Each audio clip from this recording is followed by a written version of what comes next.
은혜는 사모하면 받는다. 맞습니까? 네, 맞아요. 은혜는 사모하면 받아요. 여러분, 기도는 하면 할수록 나의 일이 하나님의 일이 되어버리는 거예요. 이해가 되시죠?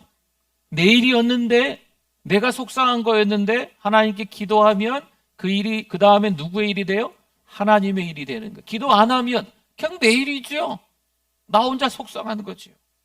근데 기도를 하면 할수록 내 일이 다 하나님의 일이 되는 거예요. 아니, 하나님과 우리와의 관계가 그렇다니까요. 느헤미야를 보면 잘 알 수 있어요. 느헤미야가 하나님께 뭐 했다?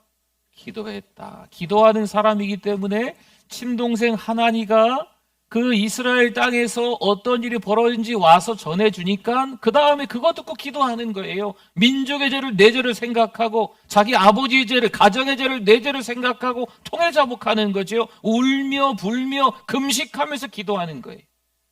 원래 뭐 했던 사람이라? 기도했던 사람이라 그런 거예요. 기도를 안 했던 사람인데 갑자기 하나님 얘기 듣고 동생, 친동생 얘기 듣고 기도해야 되겠네 이렇게 했을까요? 아니에요. 여러분, 이 시간이 기도하는 시간이 될 수 있기를 바랍니다. 혹시 오래간만에 나오셨을 수도 있습니다. 혹시 기도하기가 조금 어색한 분들일 수 있어요. 오늘부터 하시면 됩니다. 오늘 이 시간서부터 하나님 앞에 기도하는 거죠. 내가 기도를 잘할 줄 모르는데, 그러면 기도 열심히 하시는 분 옆에 가서 앉으세요. 기도도 안 하고 홀라당하게 가버리시는 분 옆에 앉지 마시고, 아무 얘기 안 하고 그냥 이런 분 옆에 앉지 마세요. 기도 열심히 하시는 분 옆에 앉으시라니까. 그래서 제가 우리 목회자들에게 가끔 부탁드려요. 어느 자리에 앉던 큰 소리로 기도하시고 뜨겁게 성령 충만하게 기도하시라. 그러면 옆에 있는 분들이 뜨거워질 거 아니에요. 그렇죠? 여러분, 기도하고 싶으시면요, 기도하는 분 옆에 앉으셔야 돼요. 여기가 내 자리인데, 지난번에도 내 자리였고 지금도 내 자리. 근데 옆에 있는 분들이 다 뭐 예배 별로 거시게 하고 뭐 기도에 별로 거시게 해요? 그럼 자리 옮기셔야 된다니까요. 앞에 분도 조시고 뒤에 분도 조시고 옆에 분도 조시고, 그럼 자리 빨리 옮겨야 돼요. 왜요? 뭐 받아야 되니까? 은혜 받아야 되니까. 여러분, 세상을 너무 호락호락하게 여기지 마세요. 사단 마귀의 괴계를, 그 전략과 전술을 너무 당연시 생각하시면 안 됩니다. 영생을 잃어버려요. 하나님과 전혀 상관없는 사람이 되어버린다니까요. 물론 일찌감치 우리는 하나님의 자녀인 줄 믿습니다. 창세전에 하나님의 자녀가 된 줄 믿습니다. 그럼에도 불구하고 이 땅에 살아가면서 영 하나님의 자녀답지 않게 꽉꽉 눌러서 그렇게 살다가 하나님이 부르시면 부끄럽게 구원받아 겨우겨우 천국문에 들어가시겠어요? 불쌍한 인생이잖아요. 네. 안타깝잖아요. 여러분, 사는 날 동안 하나님의 자녀답게 살아가는 거 축복인 줄 믿습니다. 산발랏, 도비야, 게셈 어쩌고 저쩌고 아무튼 이 사람들은요 원래 적들이에요. 네. 예루살렘에 있으면 북쪽에 사마리아, 산발랏, 또 저기 요단강 건너편에 도비야, 암몬의 총독이지요. 또 이 지중해 쪽으로 또 아스돗 사람들, 또 이 남쪽으로 밑으로 아라비아 사람들, 게셈. 이 사람들은요 사방에서 공격하는 적들입니다. 외부의 적들이지요. 그 외부의 적들이 별의별 소리 없는 말들을 다 하고 페르시아에 대적하려고 한다. 말도 안 돼. 성벽에 여우가 올라가도 무너지겠다. 이런 얘기할 때 느헤미야가 뭐 했다? 기도했다. 외부의 문제가 있었을 때 기도했습니다. 그러면 보통 한 나라가 멸망하는 게, 한 나라가 허물어지는 게, 공동체가 없어지는 게 외부의 문제 때문일까요? 거의 그렇지 않답니다. 역사적으로 봐서 한 나라가 없어지고 공동체가 사라지는 건 외부의 공격에 의해서 그런 경우도 물론 있겠지만 대부분은 다 어디 문제? 내부의 문제래요. 내부에서 분열이 일어나서 나라가 없어지고, 뭐 로마도 마찬가지잖아요. 내부에서 문제가 일어나서 교회라는 공동체도 분열되고, 내부에 문제가 일어나서 가정도 파괴되는 이런 일들이 있는 거예요. 지금 느헤미야가 성벽 재건을 하러 왔는데 내부에 문제가 있었다 없었다? 있었다. 백성들이요, 하필 기근이 또 그때 들어서 다 굶주리고 허덕이는 거죠.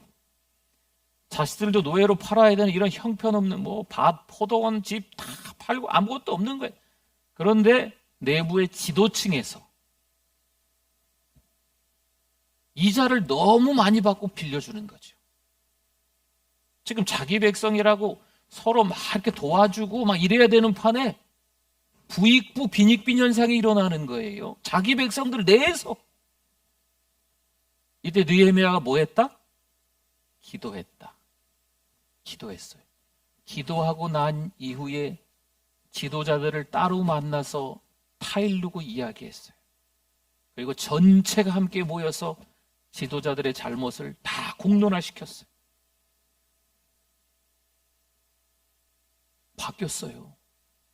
그런데 여전히 내부에서 어떤 지도자들은요, 그 암몬 사람 도비야를 착한 사람이라고 도비야의 선행을 자꾸 느헤미야가 얘기하는 거죠. 하다못해 도비야에게 딸까지 줘요. 지금 내부에서 이런 스파이 짓을 하는 사람이 있다는 거죠. 그때 느헤미야가 뭐 했다? 기도했다. 여러분, 하나님의 일은요, 기도 없이 될 수 없습니다. 기도하는 저와 여러분이 될 수 있기를 축원합니다. 성벽 재건을 끝낸 백성들, 52일 만에 성벽 재건을 끝냈어요. 이런 뭐 외부의 적, 내부의 문제, 이런저런 상황들이 많이 겹쳤음에도 불구하고 물론 성벽 재건을 중단한 적도 있었어요. 그런데 오히려 중단하고 난 이후에 더 팀워크로 한마음 한뜻이 되어서 더 빨리 재건한 것 같아요. 그러니 52일 만에 재건이 끝난 거지요. 그럼 그들이 뭘 했을까요? 하나님이 배가 고프게 만드셔서 허기가 진 거죠. 잘 보시면 그들에게 말씀에 대한 사모함이 저절로 생긴 게 아닙니다. 하나님이 느헤미야를 그저 성벽 재건 하나 하라고 여기 보내신 게 아니라니까요. 성벽 재건은 겨우 52일 걸렸지만 느헤미야는 그 땅에 몇 년간 머물게 됐냐면 12년쯤 머물게 되는 거예요. 뭘 했을까요? 여러분, 신약으로 잠깐 돌아가 보겠습니다. 예수님 시대의 바리새인은요, 원래 존경받는 덕망 있는 분들입니다. 바리새인이 지나가면요, 본받고 싶었어. 원래 그런 분들, 그 취지가 원래 바리새인들이 생긴 취지가 원래 그런 분들이에요. 그런데 가면서 변질된 거죠. 예수님 시대에 아주 최고에 이르기까지 변질된 거죠. 병적인 허기가 있다는 거에 건강하지 못한 방향으로 이들이 틀었던 겁니다. 바리새인의 세 가지 덕목이 있습니다. 금식, 기도, 구제입니다. 이들이 금식은요, 티를 내면서 하는 금식이에요. 나 금식합니다. 요즘식으로 얘기하면 머리가 떡지게. 누가 봐도 배가 고파서 이렇게 그냥 얼굴을 봐도 뭔가 이렇게 좀 굶주린 사람처럼, 배고파서 이렇게 불쌍해 보이는 사람처럼 뭐 옷 입고, 요즘으로 얘기하면 금식하는 거 티를 내는 거죠. 기도는 어떻게 했을까요? 많은 사람이 보이는 곳에 가서 손을 번쩍 들고 기도하는 거죠. 금식은요? 아니, 구제는 어떻게 했을까요? 구제는 종을 쳤어요. 이제 구제하려고 합니다. 구제 받을 사람들은 모이세요. 땡땡땡땡땡땡. 바리새인의 세 가지 덕목, 금식, 기도, 구제가 이런 식으로 변질된 거예요. 자신들의 신분을 유지하는 종교적인 형식인 겁니다. 하나님을 향한 결핍이 아니에요. 병적인 허기예요. 자꾸 인사받다 보니까, 대접받다 보니까 이렇게 바뀌었어요. 사랑하는 성도 여러분, 혹시 인사를 받습니까? 대접을 받습니까? 더 겸손하실 수 있기를 바랍니다. 여러분, 새가족들이 그러지 않죠? 교회 리더가 그래요. 어른들이 그래, 교회. 정신 차리지 않으면 대접받으려는 리더로 살아갑니다. 안 되겠죠? 하나님이 기뻐하시지 않겠죠. 시편 23편 1절 말씀 같이 한번 잘하시는 말씀이니까 읽어주십시오. 여호와는 나의 목자시니 내게 부족함이 없으리로다. 아멘. 여러분, 여기서 부족함이 없다라고 하는 것은 나에게 부족함이 없다, 결핍이 없다 이런 말이 아닙니다. 그 다음 4절을 한번 보세요. 23편 4절에 보면 내가 사망의 음침한 골짜기로, 그러니까 사망의 음침한 골짜기가 있다 없다? 있다라는 거지요. 있다. 다닐지라도 해를 두려워하지 않을 것은 주께서 나와 함께 하심이라. 주의 지팡이와 막대기가 나를 안위하시나이다. 아멘. 믿음의 사람들도 결핍이 있다 없다? 있다. 환난이 있습니다. 두려움이 있습니다. 남들처럼 우울한 증상이 나타날 수도 있어요. 남들처럼 공황이 생길 수도 있어요. 남들처럼 불면증이 생길 수도 있어요. 제가 부목사로 섬기면서 주변의 성도님들 신방을 다니면 불면증 환자가 그렇게 많아요. 기도 열심히 해드렸죠. 목사님이 기도해 주셔서 불면증이 나았어요. 한두 번 들은 게 아니에요. 목사는 불면증이 안 걸리겠지. 제가 요즘 잠을 잘 못 자잖아요. 네. 예외가 있는 게 아니더라고요. 여호와는 나의 목자라고 제가 고백 안 할까요? 하지요. 근데 부족함이 있다 없다? 결핍이 있다. 우리 신자들도 어려운 생활을 할 수 있다 없다? 있다. 당황스러운 일들이, 상황이 안 되는, 말도 안 되는 것들이, 저 믿는 분인데 왜 저럴까? 그럴 수도 있다. 그런 상황이 닥칠 수도 있다. 목사님인데 왜 저러실까? 왜 저런 어려운 일을 당할까? 아니, 그런 결핍이 믿음이 있는 사람들에게도 다 일어날 수가 있다. 그러면 이게 무슨 말이에요? 나의 목자 되시면 부족함이 없다는데, 그런 것들이 다 있지만 주님을 제대로 만나고 보니까 그런 게 그대로 있을 수는 있지만 그분으로 인하여 족하다, 이런 의미예요. 상황과 환경이 다 나쁘지만, 내가 생각하는 대로 되는 게 하나도 없을 수도 있지만 나는 그분만 바라보고 충분하다. 이 고백이 시편 23편의 고백인 거예요. 누구의 고백이에요? 다윗의 고백이잖아요. 이스라엘 백성들이 광야에서 구름기둥과 불기둥에 의존했습니다. 이건 뭘까요? 순종을 배워가는 거예요. 여러분, 광야에는 아무것도 없어요. 더워 죽고 추워 죽고 굶어 죽고, 이게 광야예요. 광야는 말 그대로 없는 거예요. 그런데 하나님이 불기둥으로, 구름기둥으로 가시면 따라가고 멈추시면 멈추고, 지금 뭘 배우는 거라고요? 순종을 배우는 거예요. 메추라기를 주시면 먹고, 물을 주시면 먹고, 만나를 주시면 딱 일정량만 먹게 하시잖아요. 더 거두면 썩어요. 더 거두면 될까요? 안 돼요. 뭘 배우고 있는 거예요? 순종을 일부러 하나님이 훈련시켜서 가르치고 계시는 거예요. 여러분, 광야는 내 땅이 아니죠. 광야는요, 파종할 수 없어요. 왜요? 지나가야 되거든요. 유목생활이라고 하잖아요. 동물들 데리고 이렇게 풀 뜯어 먹이고 이렇게 가다 보면, 내 집 짓고 이렇게 이렇게 할 수는 없잖아요. 텐트 같은 거, 간단한 움막 같은 거 이렇게 해가지고 하다가 또 이동하고 막 이러는 거예요. 이게 광야입니다. 그러나 가는 곳마다 누구의 은혜로 살아간다? 하나님의 은혜로 살아가는 걸 이스라엘 백성들이 철저히 배우는 거예요. 어쨌든 그 땅에서 별의별 일이 다 일어나죠. 하나님이 은혜 주셔서 살아가는데 그 탐욕은 변함이 없었다. 성적 타락은, 방종은 이스라엘 백성들이 변함이 없는 거죠.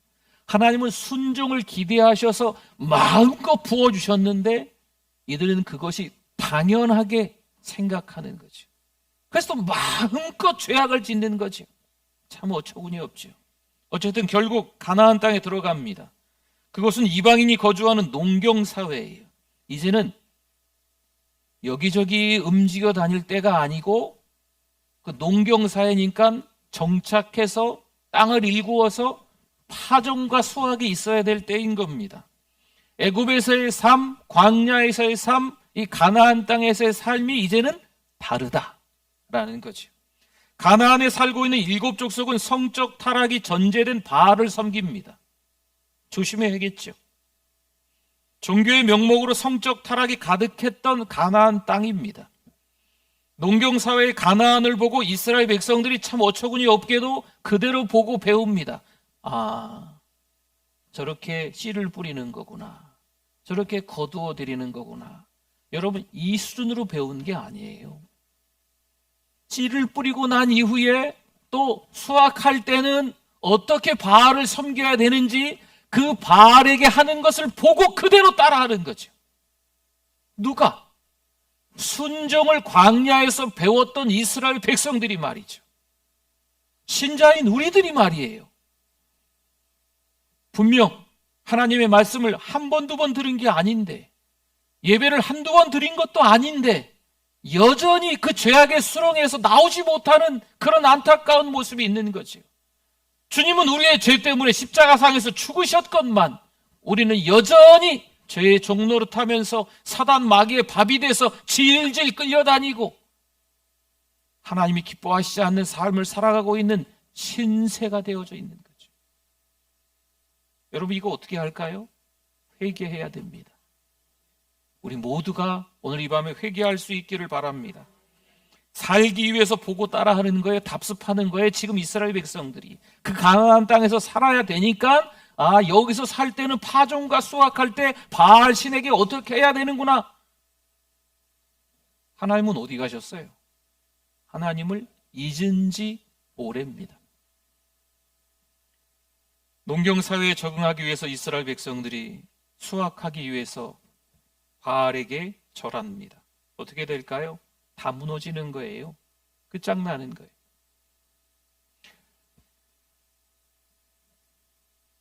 지금까지 신앙생활하면서 어느덧 하나님께 칭찬 들을 만한 일들이 막 쌓여가는 거죠.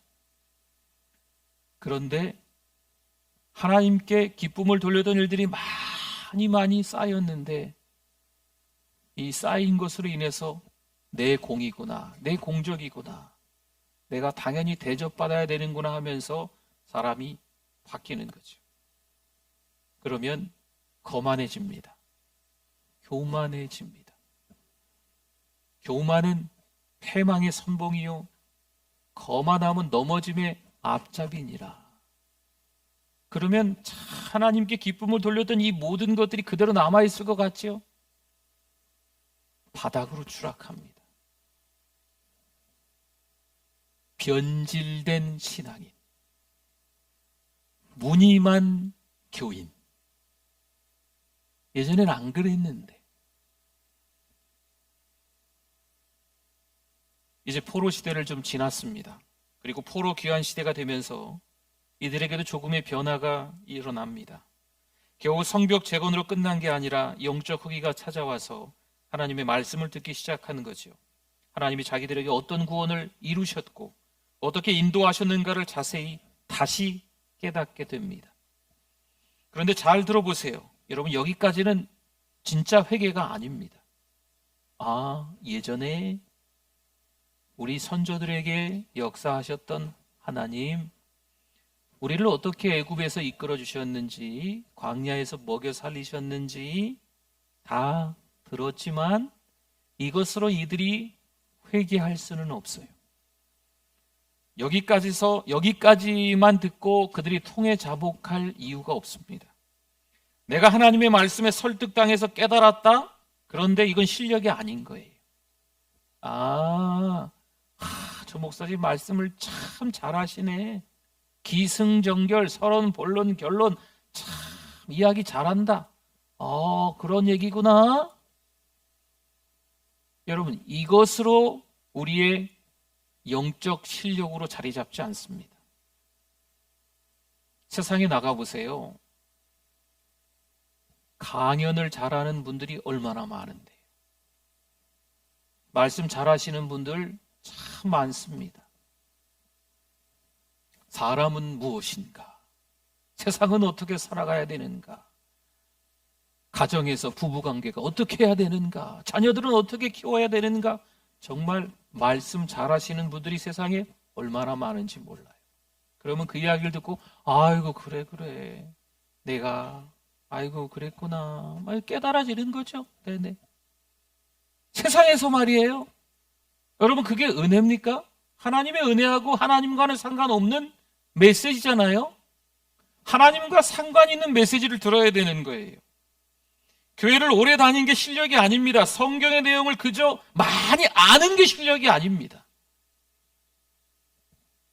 성경을 아는 것이 오늘 말씀의 제목처럼 뭐로 이어져야 돼요? 헌신과 결단으로 이어져야 그게 영적 실력으로 자리 잡는 거예요. 뭔가 성경에 대해서 알았어요? 그러면 그게 삶으로 연결돼야 되는 거예요. 오늘 이 자리에서 마음껏 하나님 앞에 찬양을 했어요. 그럼 그 찬양이 가정에게까지, 자녀들에게까지, 학교에까지, 이웃들에게까지 그 찬양했던 그 은혜가 그대로 흘러가야죠. 하나님의 말씀을 듣고 깨달았다면 그 깨달은 것이 나가다가 문 앞에서 누가 걸리적거린다고 싸우는 게 아니고, 지하 주차장에서 이런저런 시비를 따지는 게 아니고, 받은 은혜가 깨달아졌다면 그대로 삶으로 드러나야 되는 거예요. 이게 헌신과 결단이라는 거죠. 말씀 앞에서 이들의 반응은 그럼 어떻게 드러났을까요? 38절 한번 봅시다. 우리가 이 모든 일로 말미암아 이제 견고한 언약을 세워 기록하고 우리의 방백들과 레위 사람들과 제사장들이 다 뭐 했다고요? 임봉이 뭐라고 말씀드렸어요? 서명, 사인했다는 거죠. 네. 여러분 카드 같은 거 이렇게 결제하고 사인하시잖아요. 그렇죠? 네. 그런 거 마냥 지금 하나님 앞에서 약속하고 내가 믿음으로 살겠습니다. 어쩌고 저쩌고 적어 놓은 다음에 거기다가 한 사람씩 사인하는 거. 의미가 있겠죠. 그냥 말로만 한번 노력해 보겠습니다. 이게 아니에요. 한 사람 한 사람 다 결단을 했다는 거죠. 여러분, 컵도 필요해요. 컵이 필요 없진 않지요. 컵도 필요하고 물도 필요합니다. 그래야 목마름이 해결될 수 있습니다. 물론 그 땅에서 살아야 합니다. 그렇다면 누구의 방식을 따라야 돼요? 하나님의 방식을 따라야죠. 가나안 땅이 컵이에요. 형식이에요. 그럼 가나안 땅을 버리고 하나님의 말씀을 따라서 어디 가서 살아요? 그 땅에서 살아야 된다니까요.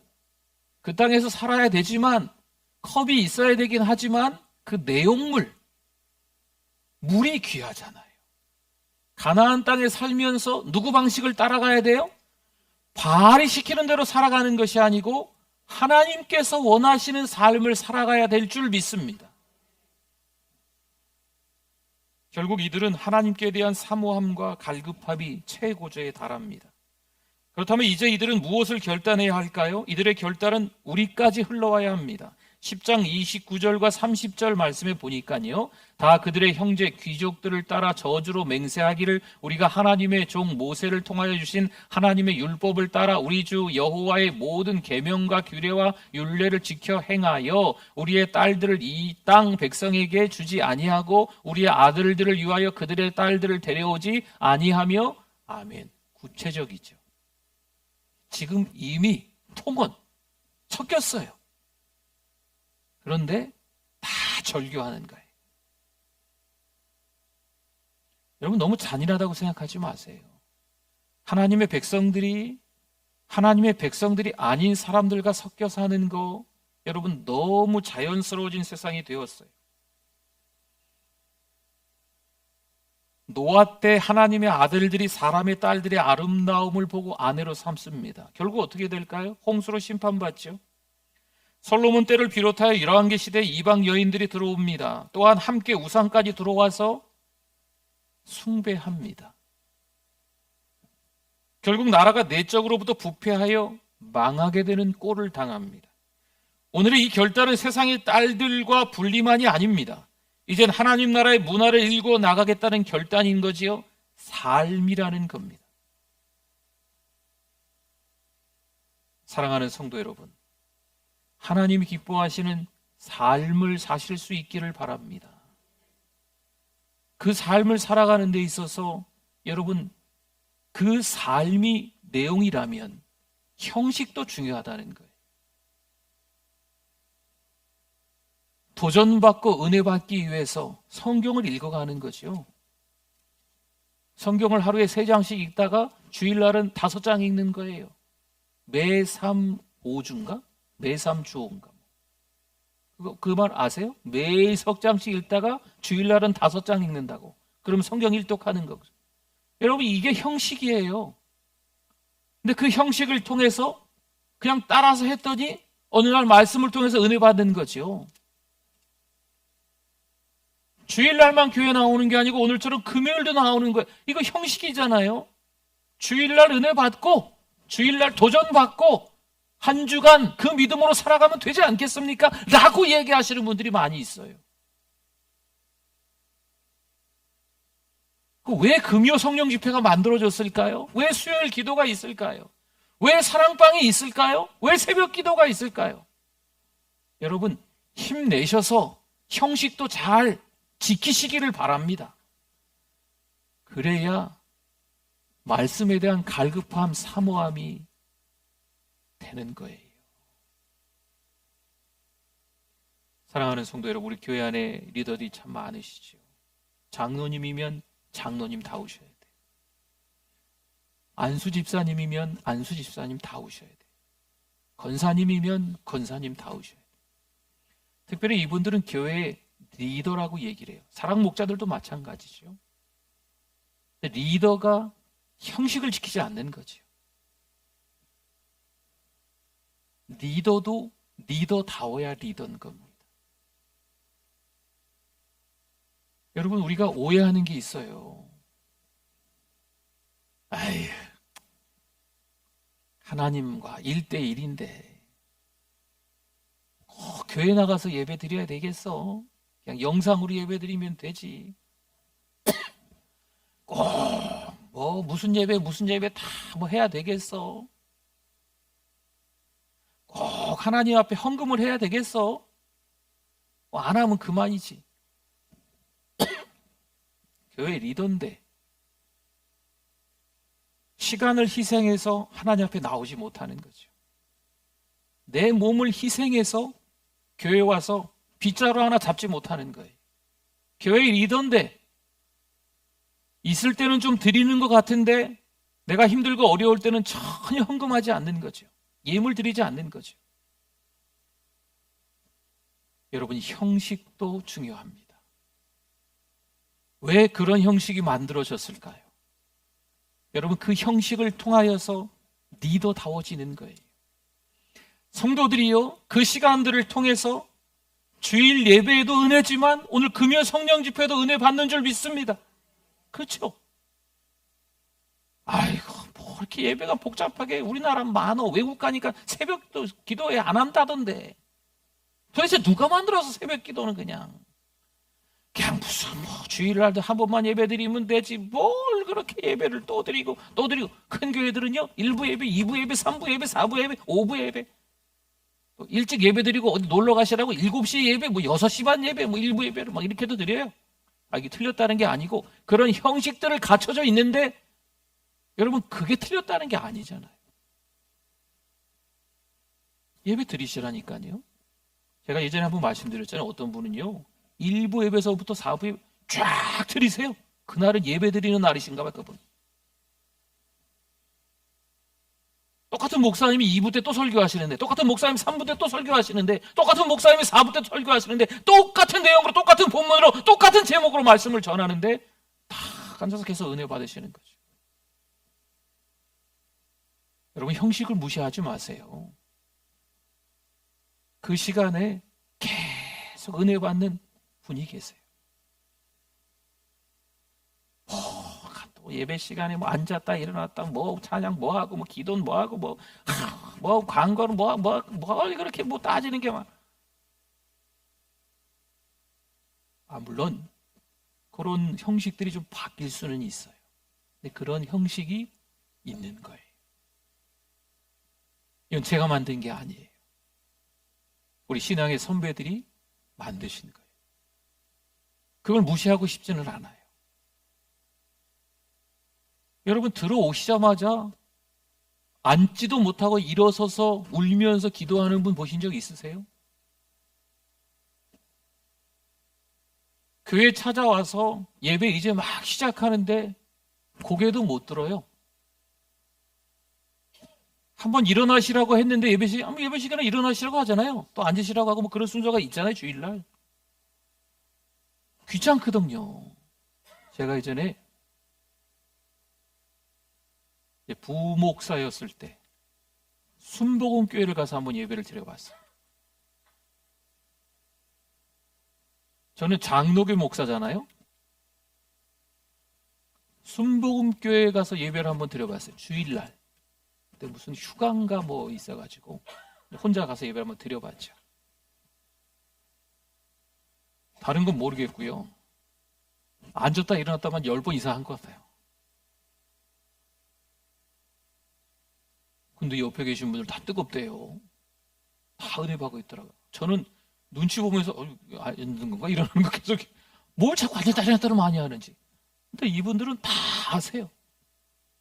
찬양도 얼마나 크게 부르는지, 기도는 또 얼마나 크게 하는지, 말씀에 은혜 받고 얼마나 아멘 아멘 하는지.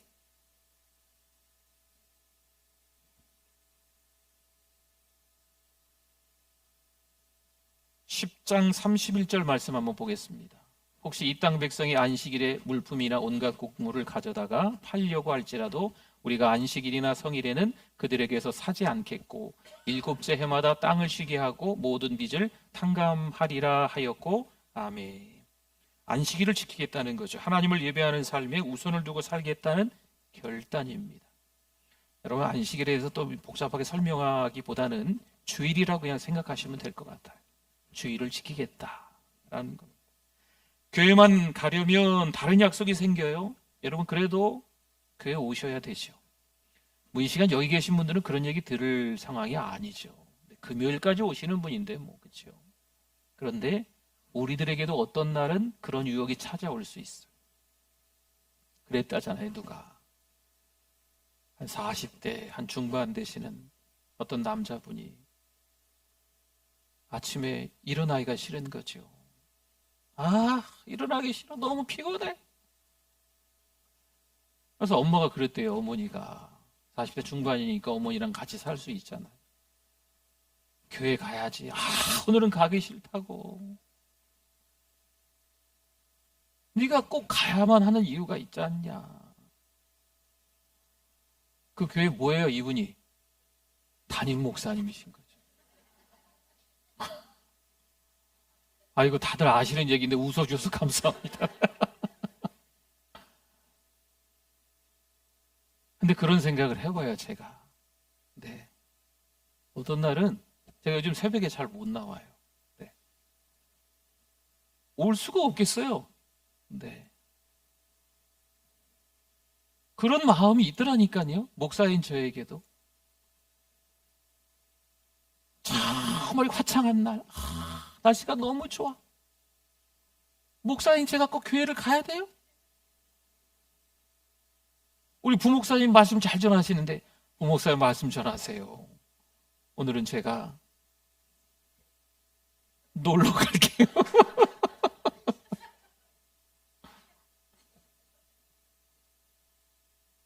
사랑하는 성도 여러분, 우리가 결단을 잘 해야 돼요. 저를 포함해서 누구에게나 이런 시간이 유혹으로 찾아올 수 있어요. 근데 믿음 대단한 것 같은데요. 한번 허물어지기 시작하면 바닥을 칩니다. 제로 포인트라고 하지요. 꽤나 믿음이 성숙해진 것 같은데 한번 허물어지기 시작하면 바닥을 친다는 얘기예요. 저 예외 아니더라고요. 여러분들도 다 예외 아니세요. 그 다음에 32절에서 39절까지는요. 하나님의 전이란 단어가 무려 9번이 나옵니다. 나중에 한번 찾아보세요. 하나님의 전을 돌보겠다 결단합니다. 이번 주일날 말씀이 교회를 사랑합시다예요. 아멘? 왜 아멘을 늦게 하세요?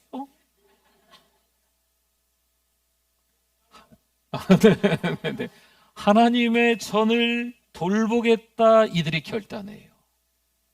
네. 사랑하는 우리 교회를 위해서 여러분들이 더 헌신하는 거죠. 더 결단하는 이런 모습들. 하나님을 진정으로 사랑하는 사람은요, 예수님이 피로 값주고 사신 교회를 사랑할 수밖에 없습니다. 하나님의 성전을 돌보기 위해서 성전세를 바치겠다고 이들이 맹세합니다. 왜 하나님께서 이런 명령을 하셨을까요? 하나님께서 우리 돈이 필요하실까요? 아니죠. 하나님이 뭔 거짓입니까? 아니잖아요. 우리가 물질을 드리거나 투자하면 그곳에 신경 쓰고 소중히 여길 수밖에 없습니다. 하나님은 하나님의 백성들이 성전세를 바치며 그들의 마음이 어디에 있기를 원했던 거예요? 하나님의 성전에, 교회에 있기를 원했던 거예요. 여러분, 세상의 모든 돌아가는 일들은 누가 역사하신다? 그래서 절대 주권은 누구에게 있다? 하나님께 있는 줄 믿습니다. 여러분, 우리가 먹고 사는 문제도 누구에게 달려 있는 거예요? 우리의 지갑이 두둑하고 얇고 누구에게 달려 있을까요? 지금 장사가 잘 되고 못 되는 것도 누구에게 달려 있을까요? 하나님께 달려 있는 거예요. 다 하나님께 달려 있는 거예요. 여러분, 이것을 인정하면 하나님 앞에서 못 드릴 게 없는 거예요. 시간, 몸, 마음, 물질 못 드릴 게 없는 거예요. 좀 넉넉하니까 많이 드리고 없으니까 안 드리고, 이게 아니에요. 없어도 드리는 거예요. 말이 안 맞네. 없는데 어떻게 드리나? 없어도 드리는 거예요. 아무튼 있고 없고 상관없이 힘들고 어려워도 드리는 거죠. 여러분, 이게 하나님을 인정하는 믿음이에요. 그런데 우리는 어떨까요? 정말 그렇게 하고 계십니까? 여러분, 하나님이 많은 복을 주셨으면 많이 드리세요. 제가 또 언제 이 얘기를 하겠습니까? 여러분, 하나님께 주신 축복이 많으시면 시간이 교회에 자주 오십시오. 건강이 누구보다 좀 좋다. 그럼 오셔서 여기저기 청소 좀 하십시오. 빗자루 들고 대걸레 들고. 우리 교회는 연세가 많으신 분들이 대걸레 붙잡고 막 청소하시고 막, 제가 너무 죄송스러워요. 네. 우리 교회는 잘하고 계십니다. 혹시나 못하시는 분들이 있다면 한번 해보세요. 빗자루 들고 한번 해보십시오. 하나님께 집중하는 삶이 되라는 겁니다. 또한 율법에 의하면요, 번제단에 항상 불이 꺼지지 않게 하라 하십니다. 기도의 불, 찬양의 불, 말씀의 불, 예배의 불이 꺼지지 않도록 우리의 시간과 헌신과 재능과 은사, 또 물질을 하나님 앞에 기쁨으로 드리는 거죠. 그리고 하나님의 성전일을 위하여, 하나님의 일꾼들을 위하여 하나님의 말씀대로 첫 열매를 11조를 드리겠다고 다짐하는 거예요. 첫 열매, 가장 먼저 수확한 것을 드리겠다는 겁니다. 그 의미가 무엇일까요? 여러분, 첫 수확이 얼마나 귀해요? 첫 수확이 귀한 걸 잘 모르신다면 첫 자식이 얼마나 귀해요? 첫 손주가 얼마나 귀해요? 내가 키운 손주가 얼마나 귀해요? 지금 공감이 안 돼서 제가 자꾸 이야기하는 겁니다. 네. 여러분, 처음 난 자식이 귀하잖아요. 첫 수확도 귀하지 않습니까? 가장 소중한 것, 가장 중요한 것을 하나님께 드리겠다는 서원인 거예요, 이게. 제가 14살, 15살쯤에 부흥회를 통해서 은혜를 받았어요. 전영송 목사님이라고, 이 목사님이 교회 오셔서 하나님의 말씀을 전하시고 막 며칠 동안 막 그때는 새벽, 오전, 네, 오후, 저녁 뭐 이렇게 한 3-4번씩 하루에 할 때였거든. 그럼 뭐 한 2박 3일 했나요? 뭐 3박 4일 4박 5일 막 이렇게 했잖아요. 그리고 어린 제가 은혜 받았어요. 교회를 더 많이 사랑해야 되겠구나. 제가 어떻게 했을까요? 교회에 들어가서 청소하고 싶었어요. 그런데 뭐 예전에 청소를 안 해봤잖아요. 학교 갈 때 하나님 다녀올게요. 잠깐 기도하고 끝나고 들어가 하나님 다녀왔어요 하고 뭐 이런 거는 제가 했어도 교회 들어 청소는 안 해봤으니까 빗자루가 어디 있는지 쓰레바지가 어디 있는지 도통 모르게 있는 거죠. 근데 너무 청소하고 싶었어요. 은혜 받으니까 교회 청소를 하고 싶은 거예요. 별로 크지 않는 개척교회니까요. 여기보다 당연히 작지요. 네, 한 3분의 1 될래나? 네. 저금통을 깨트렸어요. 그래가지고 그때는 철물점에 있었잖아요. 철물점에 가서 빗자루랑 쓰레바지를 사와가지고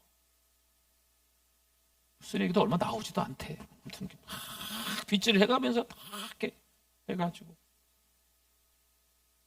그 산 빗자루하고 쓰레바지를 교회 맨 뒤에 이렇게 놓고 혼자 너무 기분이 좋은 거예요. 하나님이 은혜 주셔서 나도 교회를 사랑하고 있구나. 고고하고 너무 좋아하면서 하루를 보냈던 날이 있었어요. 우리가 은혜를 받으면요, 하나님이 좋아요. 은혜를 받으면 교회가 좋아요. 사랑하는 우리 교회가 좋으십니까? 은혜 받은 분들은 좋은 거죠. 지금 마스크가 안 움직이시는 분들은 제가 성함을 적어 놓습니다. 네. 사랑하는 우리 교회가 좋습니까? 아멘, 아멘. 네, 정말 좋잖아요. 그러면 다 좋아요, 교회. 네. 이 부족한 목사도 그냥 좋아 보이는 거예요. 서로 다 좋은 거죠. 네. 은혜 받으면 그렇습니다. 소중해지는 거죠. 기도하게 되고요, 사랑하게 되는 겁니다.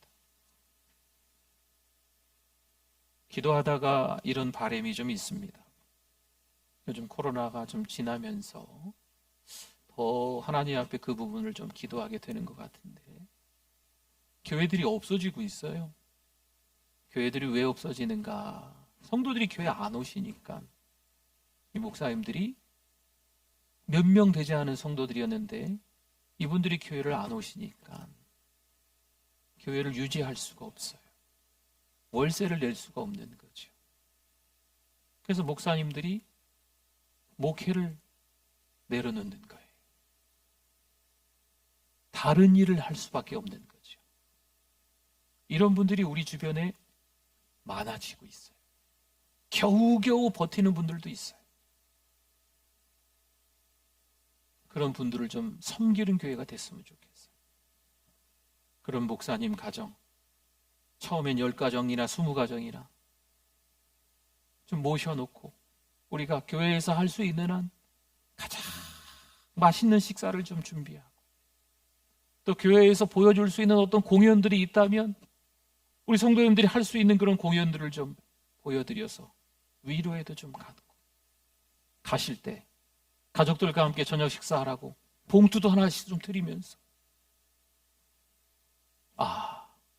내가 목회하는데 힘들지만 이렇게 위로하는 교회도 있구나. 내가 하나님의 열심히 해야 되겠다.